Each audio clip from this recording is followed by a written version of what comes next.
tajwidnya. Ya.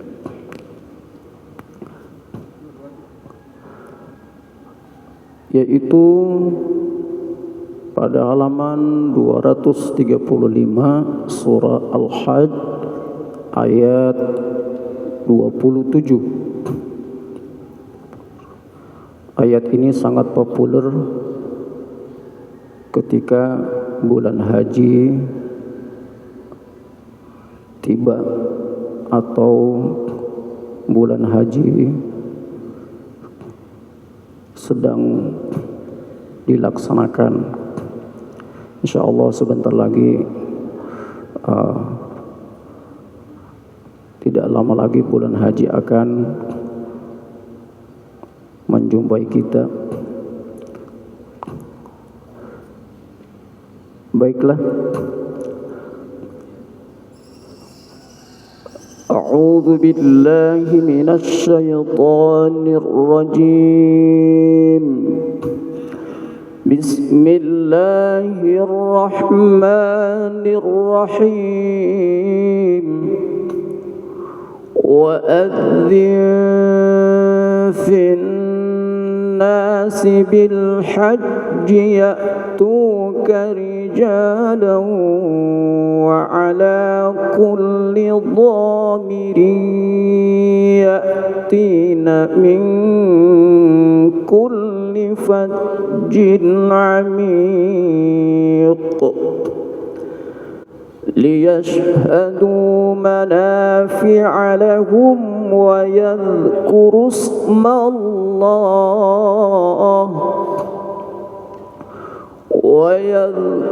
ismallahi fi ayyamin ma'lumatin ala ma razaqahum min bahimatil an'am fakulu minha wa at'imul ba'isal faqir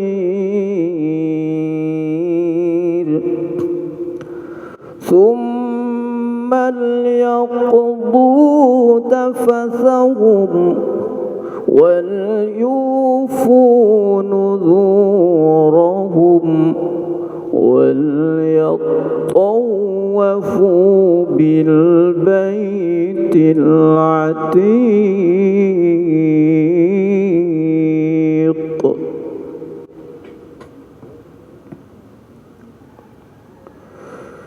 Di awal tadi saya sampaikan bahwa pembahasan kita adalah pembahasan tentang tajwid, yaitu ilmu tajwid adalah kalam Allah dari sisi bagaimana melafazkan makhrajnya secara sempurna dan menyempurnakan sifat-sifatnya tanpa melampaui batas.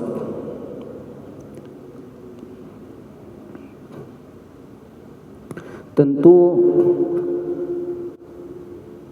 kita mengetahui manfaat dari ilmu tajwid. Ya. Para ulama menyebutkan setidaknya ada 3 manfaat mempelajari ilmu tajwid, dan ini harus kita ketahui supaya kita lebih giat belajar tajwid.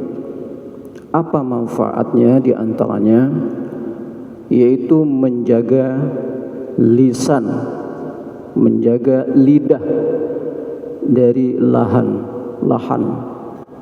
dalam membaca Al-Quran. Ini merupakan manfaat yang paling utama. Lahan itu ada 2, ada lahan khafi, ada lahan jali. Lahan jali itu kesalahan kecil, lahan lahan khafi kesalahan kecil, lahan jali kesalahan besar fatal. Nah, karena itulah tujuan kita untuk mencapai yang kita capai dari ilmu tajwid ini adalah melafalkan kalimah Qur'aniyah dengan fasih. Yang kedua adalah menjaga keaslian Al-Qur'an. Artinya, ya, mempelajari ilmu tajwid itu adalah menjaga keaslian Al-Qur'an. Tanpa ilmu tajwid, keaslian Al-Qur'an akan pudar. Karena Al-Qur'an diturunkan oleh Allah Subhanahu wa taala dalam bentuk bacaan yang memiliki cara baca dan kaidah tersendiri yang dibacakan kepada Nabi Muhammad sallallahu alaihi wasallam melalui perantara malaikat Jibril. Dan tentunya yang ketiga adalah mempelajari ilmu tajwid ini, tujuan kita adalah mengharapkan ridho dan pahala dari Allah Subhanahu wa taala.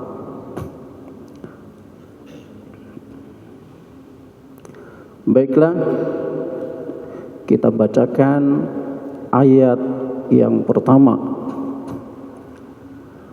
Bismillahirrahmanirrahim. Maaf, ayat yang ke-27 maksudnya. Bismillahirrahmanirrahim. Wa'adzin fin nasi bil hajji ya'tuka rijalan wa ala kulli dhamirin ya'tina min kulli fajjin 'amiq.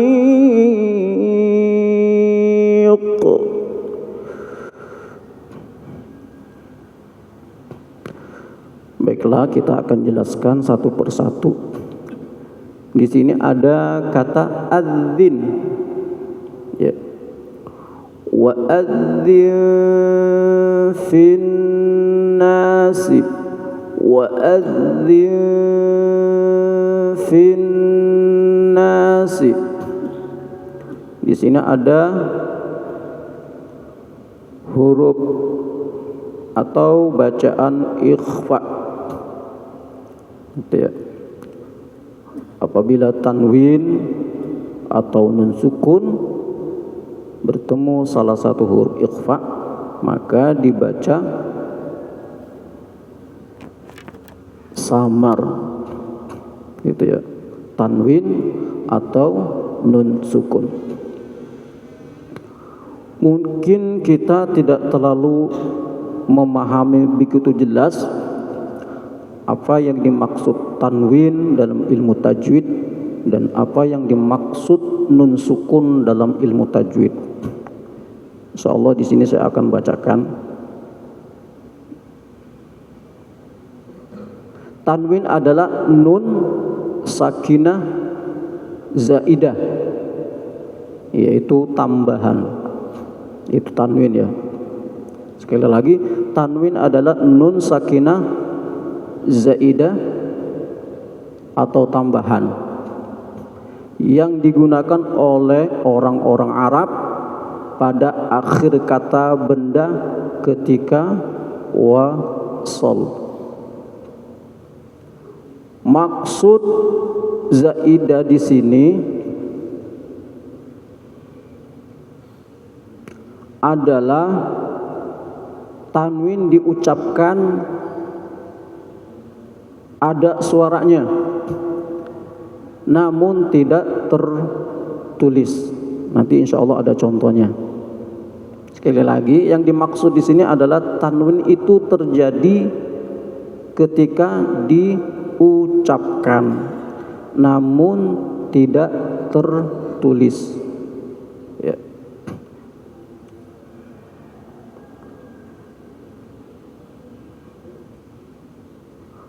Tujuannya adalah untuk mempermudah dalam membacanya.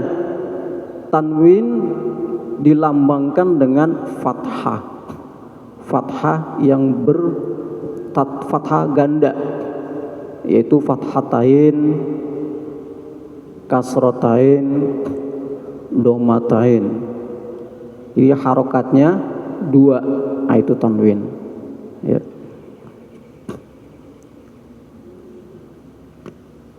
Dari pengertian ini kita bisa melihat beberapa perbedaan antara tanwin dan nun sukun. Ini kita baru membahas tentang tanwinnya saja, tanwin dan nun sukun. Dan memang kita harus ketahui, karena kalau kita tidak memahami tanwin atau nun sukun itu tersendiri, biasanya ada saja kejadian-kejadian yang fatal ketika membaca Al-Quran. Salah satu contoh misalnya,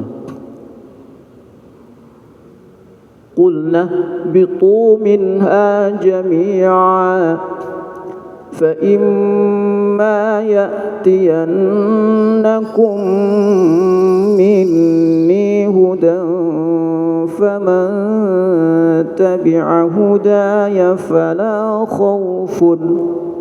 Itu hati-hati. Fala khaufun, domatain. Kok berhentinya seperti itu bacanya, gitu kan? Jadi kita harus memahami tanwin itu apa, nun sukun itu apa. Apa perbedaan tanwin dan nun sukun? Kalau tanwin adalah nun sakinah atau nun tambahan, kita perjelas ya lebih detail, bukan asli. Tanwin adalah nun sakinah, nun tambahan, bukan asli. Oleh karenanya ia tidak memiliki bentuk dan hanya ada pada ucapan, tidak ada pada penulisan. Itu tanwin. Tanwin hanya berada pada akhir kata. Maimanatun,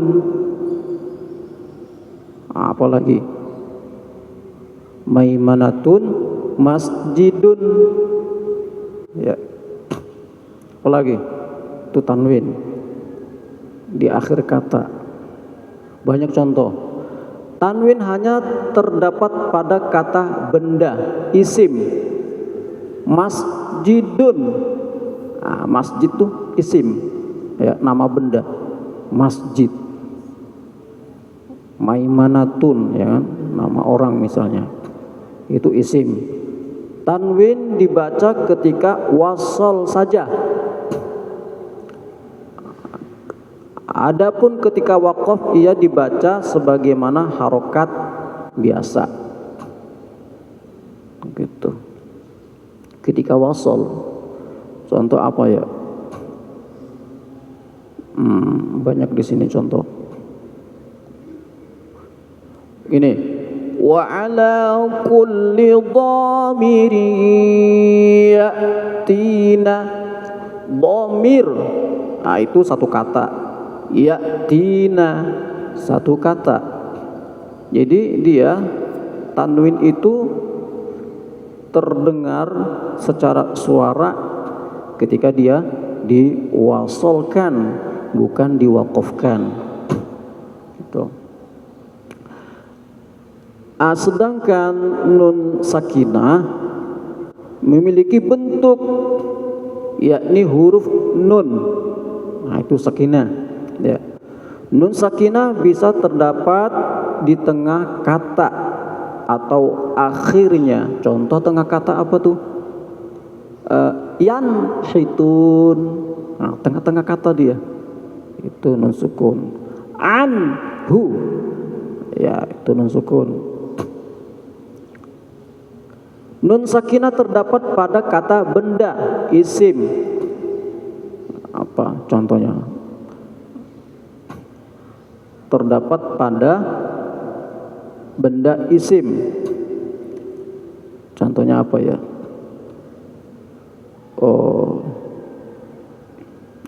Nanti insya Allah ada contoh berikutnya. Kata kerja fi'il, fi'il contohnya lan taf'alu, itu fi'il. Fa illam taf'alu wa lan taf'alu, lan taf'alu, nun sukun bertemu taf'alu. Taf'alu itu fi'il, kata kerja. Atau huruf, contohnya man yaqulu, ya, man, asalnya man. An yamini, an yamini, an, huruf an, nun sukun, ya. Jadi dia terjadi pada huruf fi'il dan isim itu, ya. Nun sakinah dibaca ketika waqaf dan wasol. Jadi bedanya kalau tanwin itu ketika wasol saja, tapi kalau nun sakinah wasol dan waqaf itu, ya. Baiklah, kita baca lagi sekali, ya. Nanti kita lanjut penjelasannya.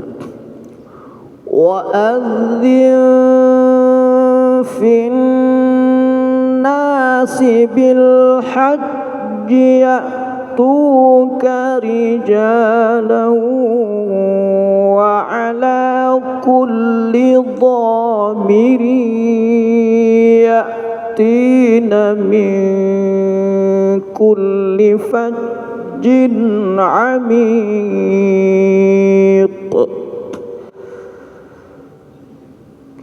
Jelaskan di kata awal wa'adzin fin nasi, nun sukun bertemu dengan huruf ikhfa, huruf fa.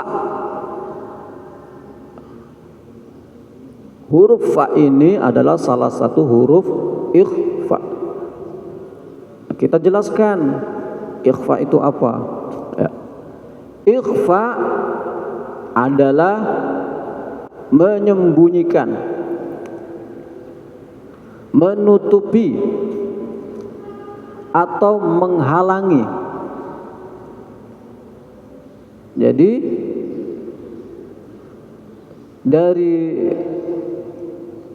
penjelasan tiga kata ini, menyembunyikan, menutupi atau menghalangi, kita mengambil kesimpulan adalah bahwa ikhfa itu samar, mengucapkan huruf dengan sifat di antara izhar dan idgham. Izhar itu jelas, idgham itu memasukkan. Jadi dia tengah-tengah, samar, disertai adanya ghunnah yang berasal dari huruf pertama. Contoh di ayat ini, wa'adzin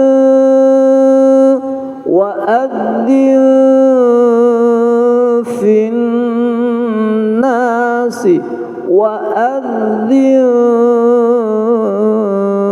fin nasi, nun sukun bertemu dengan huruf ikhfa, yaitu huruf fa. Kalau di kata ini, di ayat ini, huruf ikhfa berjumlah 15 huruf, ya. Sebenarnya menghafal huruf ikhfa itu tidak penting. Yang terpenting kita talaki baca Al-Quran dengan guru yang ahli baca Quran, nanti hafal sendiri itu ikhfa, ya. Kalau kita baca Al-Quran sudah mentalakikan bacaan kita dengan guru yang sudah ahli, itu ikhfa yang hurufnya 15 nanti hafal sendiri, karena dia langsung praktek gitu. Dari sisi makhraj, ikhfa terbagi menjadi 3. Ikhfa itu terbagi menjadi 3. Setiap huruf bacanya beda-beda, ya, nggak sama. Sudah terbagi 3, cara bacanya menyesuaikan hurufnya. Sulit. Ikhfa ini paling sulit. Makanya jarang menemukan seseorang yang baca ikhfa-nya itu sempurna, jarang. Bahkan anak saya alhamdulillah baru pulang dari Semedang. Anak saya barusan ikut MTQ 10 juz di Semedang. Itu ketika pembinaan ikhfa yang kena. Ya, saya bilang ke anak saya, insya Allah kalau Zulfa bergabung dengan orang ahli Quran, nanti bacaan Zulfa akan berkembang. Gitu.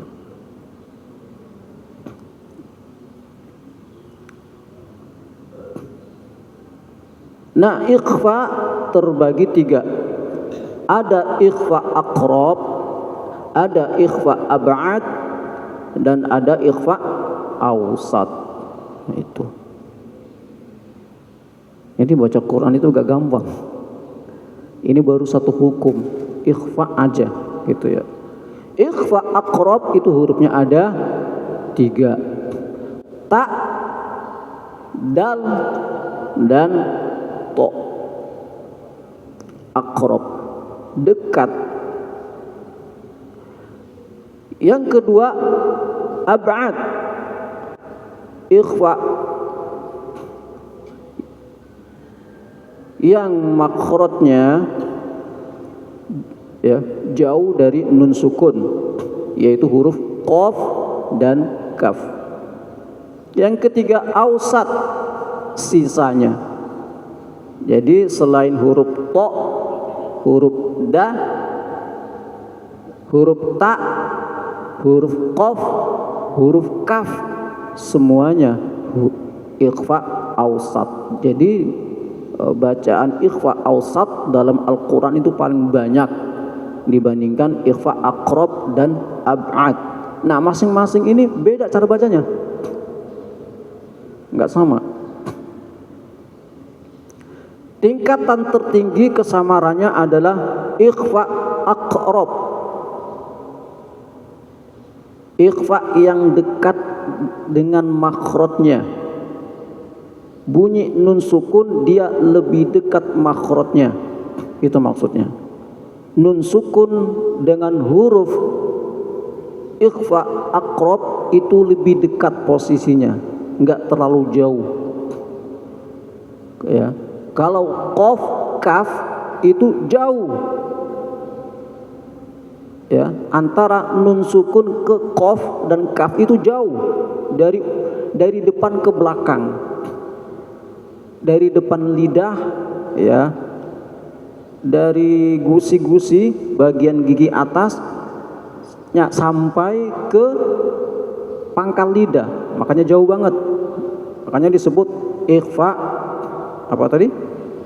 Ab'ad.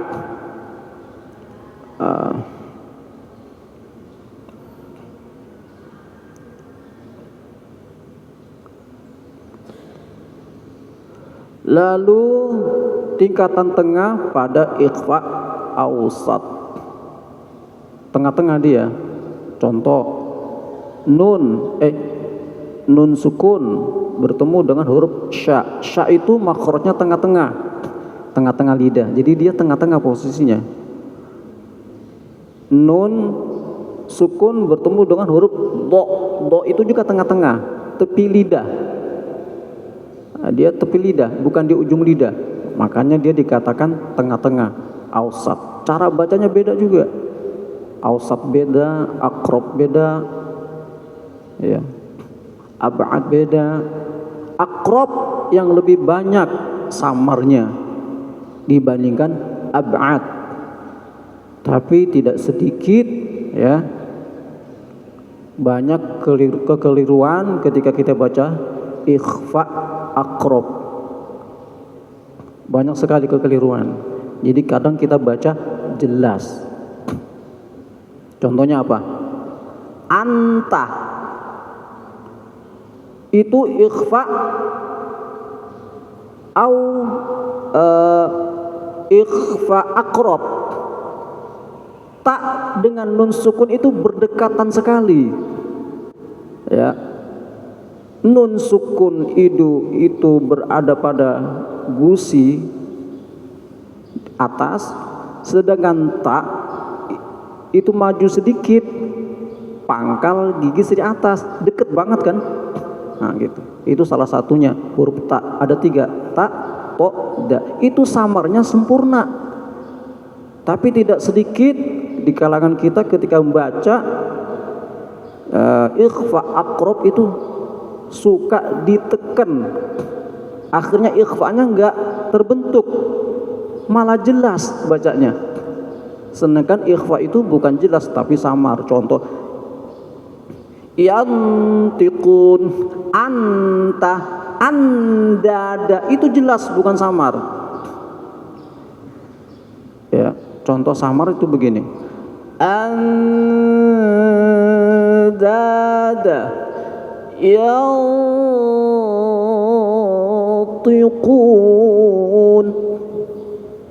Oh, huruf apa lagi? Ta. La ilaha illa anta.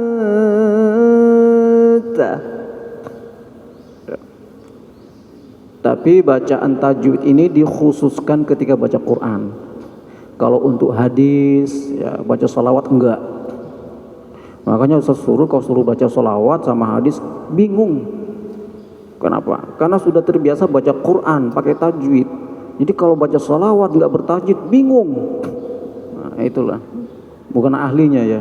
Jadi kalau baca sholawat Ustaz suruh nggak bisa ngelagu-ngelagu, nggak bisa. Ya biasa aja. Allahumma sholli ala sayyidina Muhammad. Kalau di lagu-lagu Allahumma sholli, ya sholli katanya kan. Dapat dibaca nah, karena memang sholawat nggak bertajwid. Makanya Ustaz suruh nggak ahli. Maksudnya nggak ahli sholawat, maksudnya ngelagu gitu nggak ahli. Tapi kalau baca sholawat ya bisa. Tapi kalau ngelagu biasanya kan dia bertentangan sama tajwid. Boleh, nggak apa-apa, nggak dosa.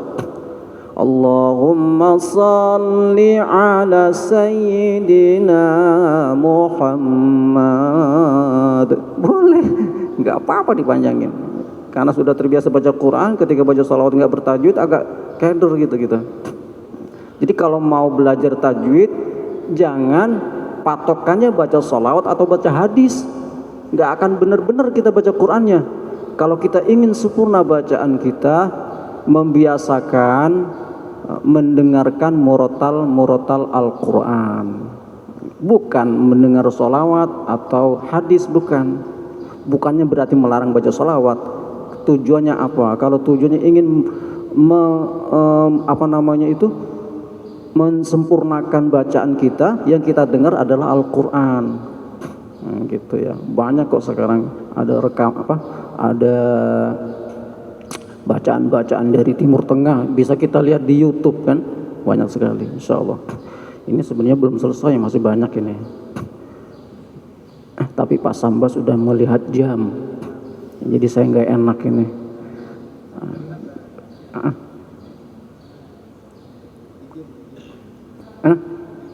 Oh nggak apa-apa. Kita baca lagi ya. Wa adzin fin nasi bil hajji ya'tuka rijalan wa ala kulli dhamirin ya'tina min kulli fajjin amiq.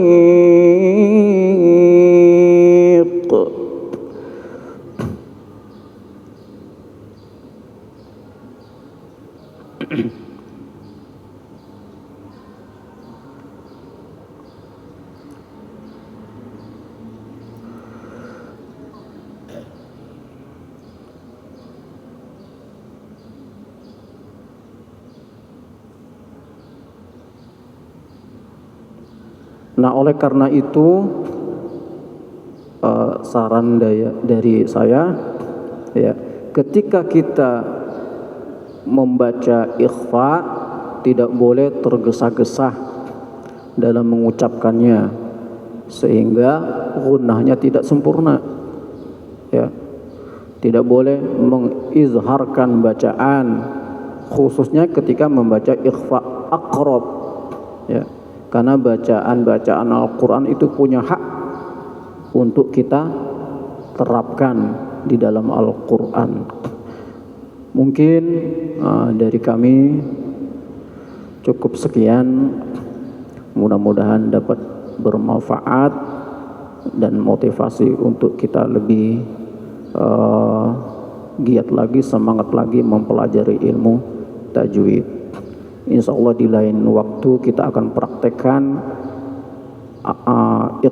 ikhfa aqrab, ab'ad, dan awsat. Insya Allah ya, ini baru teori, belum prakteknya. Intinya adalah di praktek. Semoga bermanfaat. Kita tutup dengan doa kafaratul majlis. Subhanakallahumma wa bihamdika asyhadu an la ilaha illa anta astaghfiruka wa atubu ilaik. Assalamualaikum warahmatullahi wabarakatuh.